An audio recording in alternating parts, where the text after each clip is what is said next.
Hello friend, Sunday special class में आपका स्वागत है। आज हम एक और नए क्यूज के साथ आपके साथ आए हैं। आज का जो क्यूज संख्या है वो है 39 नंबर और आज हम 10 क्वेश्चन को डिस्कस करने वाले हैं। जैसे कि हर बार नए क्यूज में हम 10 क्वेश्चन को सॉल्व करते हैं, क्वेश्चन आंसर करते हैं, तो आज के इस सेशन में भी हम 10 क्वेश्चन को सॉल्व करने वाले हैं। और आज का जो सेशन होने वाला है बहुत ही खास और इंपॉर्टेंट होने वाला है, क्योंकि इसमें बहुत ही इंपॉर्टेंट और इसमें जनरल क्वेश्चन यूज किए गए हैं ताकि जो आम चाल में कभी भी कहीं भी पूछा जा सकता है। ओके, तो बिना टाइम वेस्ट किए चलिए इस क्यूज को शुरू करते हैं। लेकिन उससे पहले अगर आप हमारे चैनल पे पहली बार हैं तो प्लीज हमारे चैनल को सब्सक्राइब करें और अभी सब्सक्राइब कर ही दे। अगर आप हमारे सब्सक्राइबर फैमिली से हैं तो प्लीज हमारे इस वीडियो को लाइक करें ताकि हमारा मोटिवेशन बना रहे। ओके, तो चलिए शुरू करते हैं आज के इस क्यूज को।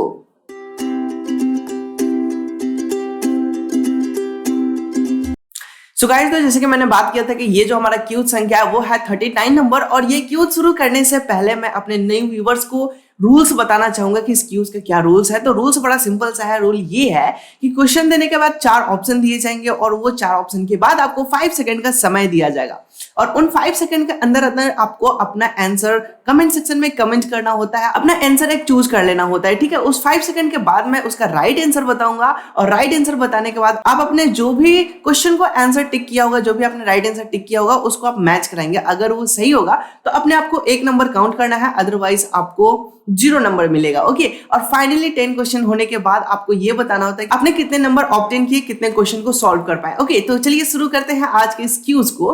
तो ये स्क्रीन पे आपके स्क्रीन पे क्वेश्चन आ रहा है बहुत ही शानदार तरीके से। ठीक है, तो पहला जो कंप्यूटर का क्वेश्चन है वो ये है, निम्नलिखित में से किसे कंप्यूटर का मस्तिष्क कहा जाता है? That means brain. ओके, तो यहां पे बात किया जा रहा है कि कंप्यूटर का ब्रेन किसे कहते हैं। तो आई थिंक ये क्वेश्चन बहुत ही इजी एंड सिंपल है। बहुत सारे लोगों ने तो कमेंट करना भी शुरू कर दिया होगा, लेकिन चलिए मैं इसके ऑप्शन देता हूं। तो पहला जो ऑप्शन है वो है प्रोसेसर, जिसको हम सीपीयू भी कहते हैं। सेकंड नंबर ऑप्शन है रैम, रैंडम एक्सेस मेमोरी इसका फुल फॉर्म होता है। थर्ड नंबर जो ऑप्शन है वो है रोम, जिसका फुल फॉर्म होता है read only memory. And last option होता है हार्ड डिस्क। ठीक है, अब इन 4 ऑप्शन में से आपको राइट आंसर चूज करना है कि किसे हम कंप्यूटर का मस्तिष्क कहते हैं। ओके, तो चलिए आपका टाइम स्टार्ट होता है अब।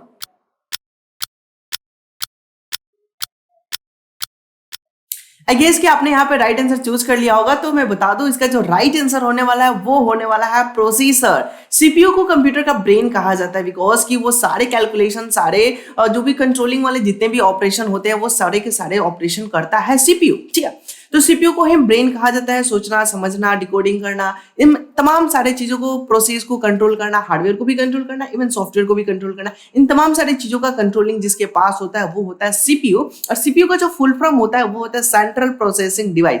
अब ये सेंट्रल का मतलब होता है बीच में, तो किसके किसके बीच में होता है मैं थोड़ा सा डिस्क्राइब करना चाहूंगा।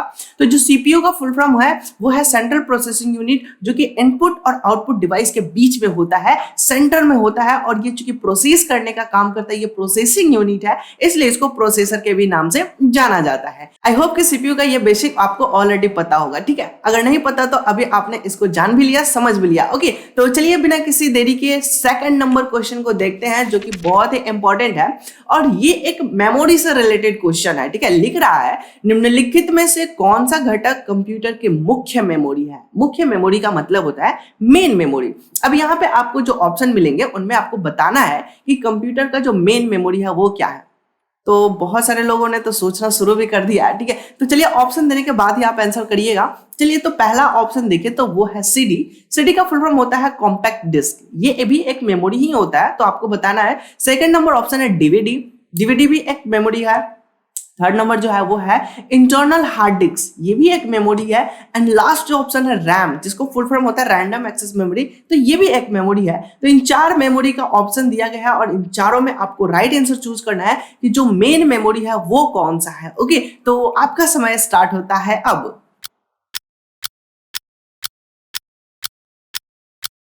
आई होप कि आपने यहाँ पे राइट आंसर चूज कर लिया होगा। तो मैं बता दूं, इसका जो सही आंसर होने वाला है वो हो जाएगा यहाँ पे रैम, बिकॉज कि बाकी जो 3 ऑप्शन ऊपर दिए गए हैं ये तीनों के तीनों मेमोरी जो है वो सेकेंडरी मेमोरी है, जबकि रैम जो है वो मेन मेमोरी होता है। मेन मेमोरी 2 प्रकार के होते हैं, एक होता है रैम एंड दूसरा होता है रोम। रैम जो होता है वो रैंडम एक्सेस मेमोरी होता है और रोम जो होता है रीड ओनली मेमोरी होता है।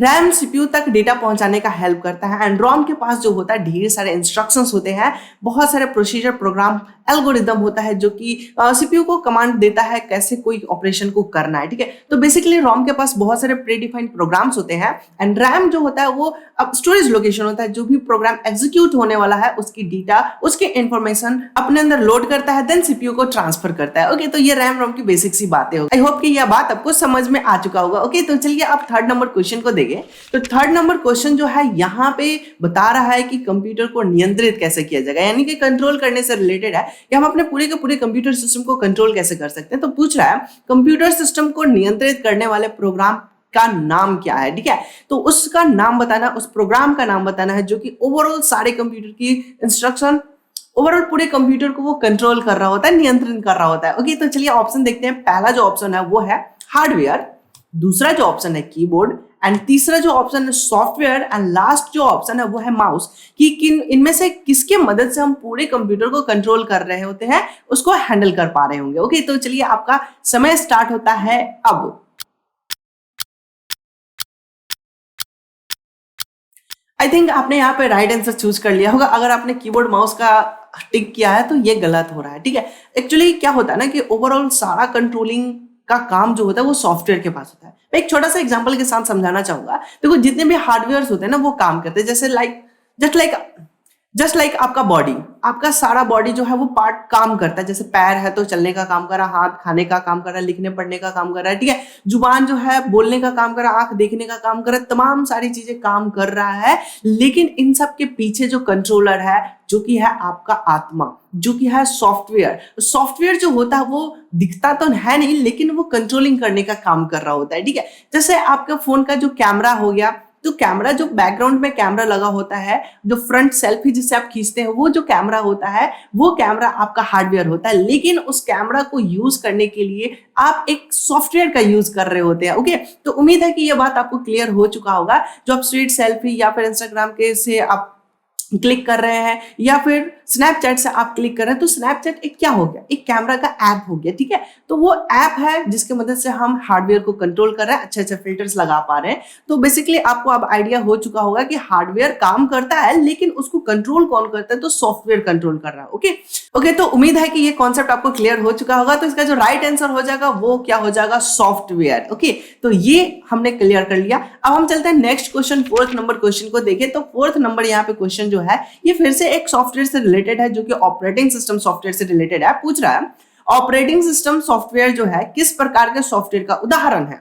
ठीक है, अब यहाँ पे बताना है कि ऑपरेटिंग सिस्टम सॉफ्टवेयर किसका एग्जांपल है, उदाहरण है, ये आपको बताना है। तो चलिए मैं आपको ऑप्शन देता हूं। पहला जो ऑप्शन है वो है एप्लीकेशन सॉफ्टवेयर, सेकंड जो ऑप्शन है वो है सिस्टम सॉफ्टवेयर, थर्ड जो ऑप्शन है वो है यूटिलिटी सॉफ्टवेयर या utility programme, and next last जो है वो है नन ऑफ दिस। अब इनमें आपको राइट आंसर चूज करना है और आपका समय स्टार्ट होता है अब।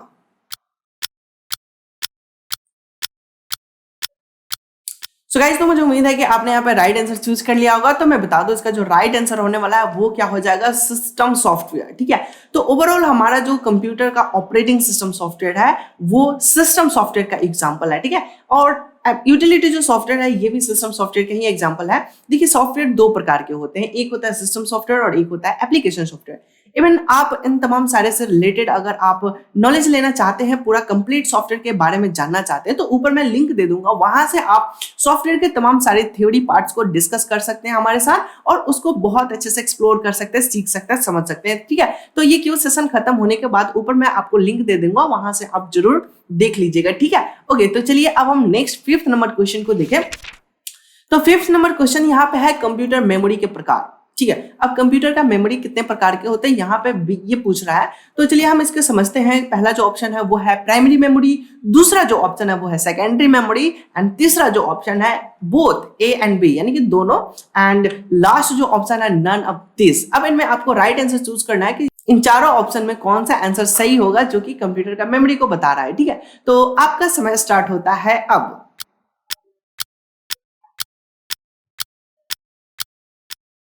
उम्मीद है कि आपने यहाँ पे राइट आंसर चूज कर लिया होगा। मैं समझ सकता हूँ कि लगभग सारे लोगों ने सी को ही मारा है। ठीक है, क्योंकि दोनों primary memory and secondary memory computer का मेमोरी होते हैं, 2 पार्ट्स के होते हैं।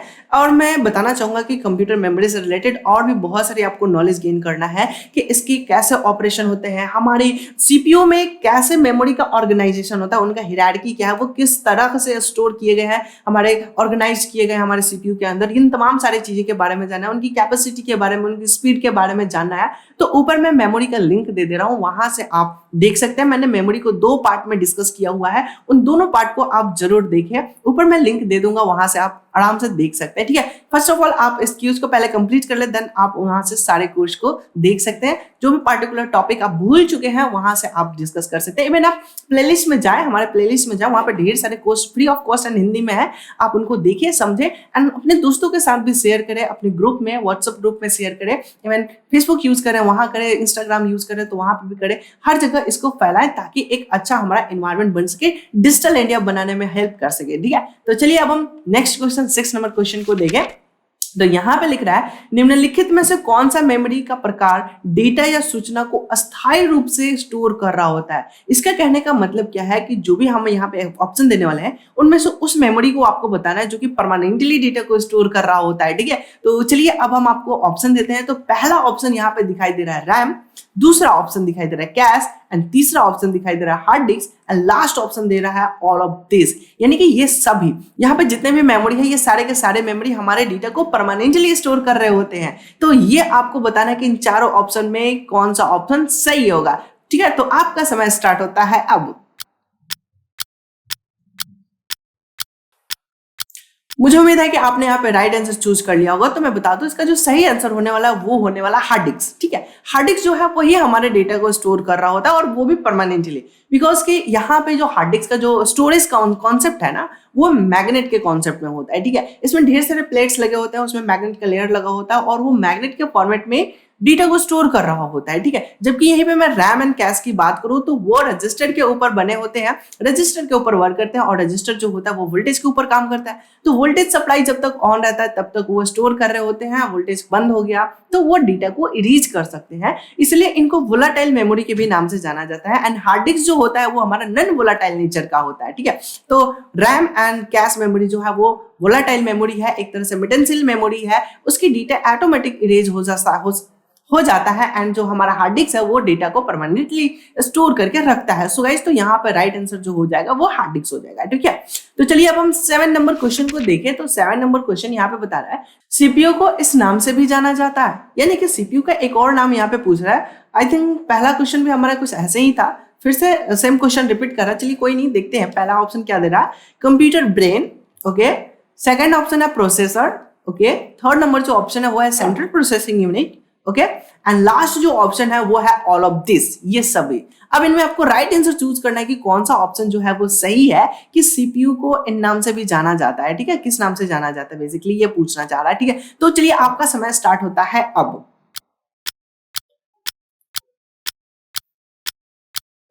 आई होप कि आपने यहाँ पे राइट आंसर चूज कर लिया होगा। तो यहाँ पे बहुत ही सिंपल और थोड़ा सा ट्रिकी है। ठीक है, तो क्वेश्चन बहुत ही इजी है, बस थोड़ा सा अगर दिमाग लगाएंगे तो सब कुछ समझ सकते हैं। ठीक है, तो सीपीयू को हम प्रोसेसर कहते हैं, तो प्रोसेसर ऑप्शन नंबर बी सही हो गया। और कंप्यूटर का ब्रेन, यानी कि जो पहला क्वेश्चन था वो भी हमारा यही था कि कंप्यूटर का ब्रेन किसे कहते हैं, तो यहाँ पे कंप्यूटर ब्रेन भी है। और तीसरा जो यहाँ पे दे रहा है वो सीपीयू का फुल फॉर्म ही है central processing unit. So guys, तो यहाँ पे सभी के सभी आंसर हो जाएंगे, यानी कि ऑप्शन नंबर डी इसका राइट आंसर हो जाएगा। ओके, तो उम्मीद है कि ये पूरे कॉन्सेप्ट आपको क्लियर हो चुका होगा कि सीपीयू के और भी बहुत सारे नाम है जो कि यहाँ पे निम्नलिखित दिए गए हैं। ठीक है, सभी है। चलिए अब हम 8 नंबर क्वेश्चन को देखें। नेक्स्ट जो क्वेश्चन है वो कंप्यूटर के इकाई से बारे में पूछ रहा है कि कंप्यूटर के एक यूनिट है उसके बारे में पूछ रहा है और ये बता रहा है कि वो यूनिट करता क्या है, तो अंकगणित एंड तार्किक कार्यों को करता है। क्वेश्चन ऐसा है कि कंप्यूटर की कौन सी छोटी इकाई कंप्यूटर के सभी अंकगणितीय और तार्किक कार्यों को करती है। अब मैं थोड़ा सा इसमें इंग्लिश मिक्स करता हूँ, कुछ ज्यादा ही शुद्ध हिंदी हो जा रहा है। तो कहने का मतलब कि कंप्यूटर में जो मैथमेटिकल एंड लॉजिकल ऑपरेशन जो करने वाला यूनिट है उस यूनिट के बारे में आपको बताना है। ओके, तो चलिए अब मैं यहाँ पे ऑप्शन देता हूँ। पहला ऑप्शन है सीयू का फुल फॉर्म है कंट्रोल यूनिट।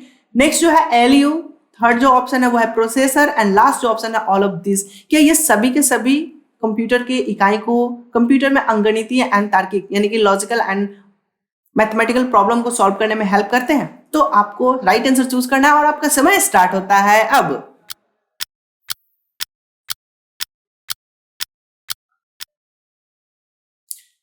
उम्मीद है कि यहाँ पे आपने राइट आंसर चूज कर लिया होगा। सो गाइस, तो यहाँ पे जो राइट आंसर हो जाएगा वो हो जाएगा ऑप्शन नंबर बी, जो कि है ALU। इसके नाम में है arithmetic, logic and unit. Unit का मतलब इकाई, अर्थमेटिक का मतलब अंकगणित एंड लॉजिक का मतलब तार्किक। ठीक है, तो यहाँ पे क्वेश्चन और हिंदी और इंग्लिश दोनों है। अगर आप थोड़ा सा भी क्वेश्चन को ध्यान से समझेंगे तो बेझिझक मार दिए हैं और आपने बहुत अच्छा आंसर भी किया, बहुत सारे लोगों ने सही आंसर भी किया। चलिए ठीक है, तो अब हम सेकंड लास्ट क्वेश्चन बहुत जल्दी हम कंप्लीट करने वाले हैं। सेकंड लास्ट क्वेश्चन जो है वो फुल फॉर्म से पूछ रहा है, बता रहा है कि OCR का फुल फॉर्म क्या है। ठीक है, ये थोड़ा सा डिफिकल्ट हो सकता है, जो लोग को फुल फॉर्म याद नहीं होंगे उनको लिए तो थोड़ा सा डिफिकल्ट है। एनीवे, चलिए गेस कर सकते हैं। फिलहाल ऑप्शन नंबर ए है optical character recognization, option number B है optical character rendering and option number C है optical CPU recognization and option number D है नन ऑफ दिस। अब इनमें आपको राइट आंसर चूज करना है कि कौन सा ऑप्शन सही होगा, जो कि OCR का फुल फॉर्म को बता रहा है। ओके, और आपका समय स्टार्ट होता है अब।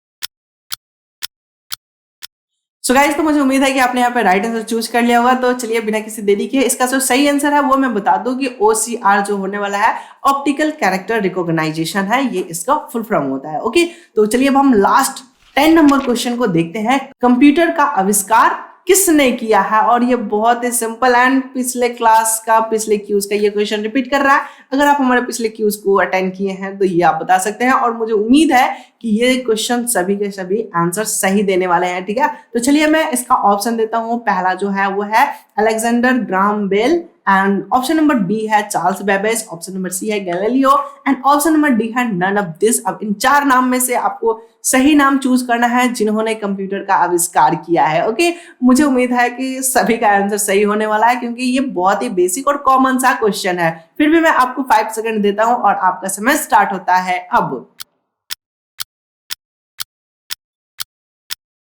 सो गाइस, तो मुझे उम्मीद है कि आप सभी ने सही आंसर किया है और इसका जो राइट आंसर होने वाला है वो है B number option, Charles Babbage. Charles Babbage को हम फादर ऑफ कंप्यूटर के भी नाम से जानते हैं, कंप्यूटर के पिता के भी नाम से जानते हैं। ओके, तो यहां तक हमने 10 क्वेश्चन को सॉल्व कर लिया और आप लोग का हमारे साथ जो सफर रहा है बहुत ही शानदार रहा है। बहुत सारा हमने बातचीत भी किया साथ के साथ और बहुत अच्छा लगा। ठीक है, तो चलिए अब हम फटाफट आप लोग काउंट कर ले कि कितना आपने नंबर को, कितने क्वेश्चन को आपने सॉल्व किया, कितने नंबर ऑब्टेन किया, वो फटाफट आप हमें कमेंट सेक्शन में कमेंट करके हमें बता सकते हैं। ओके, तो लाइव चैट में आपका बहुत अच्छा रहा हमारे साथ। ठीक है, और इसी तरह हमारे साथ बने रहे एंड हमारे प्लेलिस्ट में जाए, वहां पे ढेर सारे कोर्स रखे हुए हैं, आप उनको देखिए, समझे और बहुत अच्छा तरक्की करें। मैं आपके उज्जवल भविष्य की कामना करता हूं और आज के वीडियो लेक्चर में बस इतना ही। मिलते हैं हम अपने अगले क्लास में, अगले लेक्चर में। तब तक के लिए धन्यवाद, take care and bye bye.